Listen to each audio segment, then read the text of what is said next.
చేసుకుంటున్నారో వారికి కూతుళ్ళు ఉన్నట్టయితే వారి యొక్క వివాహానికి 30,000 రూపాయల బహుమతి అనేది ఈ కార్డు ద్వారా మనకి రావడం అనేది జరుగుతుంది.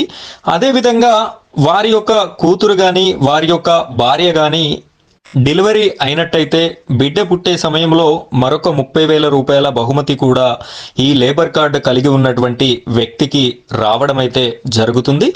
ఇలాంటి స్కీమ్ అనేది మీరు లేబర్ కార్డ్ అప్లై చేసుకున్న నాటి నుండి 1 ఇయర్ దాటిన తర్వాత మాత్రమే ఇది వర్తించడం జరుగుతుంది. ఈరోజు అప్లై చేసుకొని రేపు మా బిడ్డ డెలివరీ టైం ఉంది 30,000 రూపాయలు ఇవ్వండి అంటే ఇవ్వరు. సో 1 ఇయర్ మాత్రం కంప్లీట్ అయిన తర్వాత ఈ అలవెన్సెస్ అన్నీ కూడా మనం పొందడానికి అవకాశం ఉంది.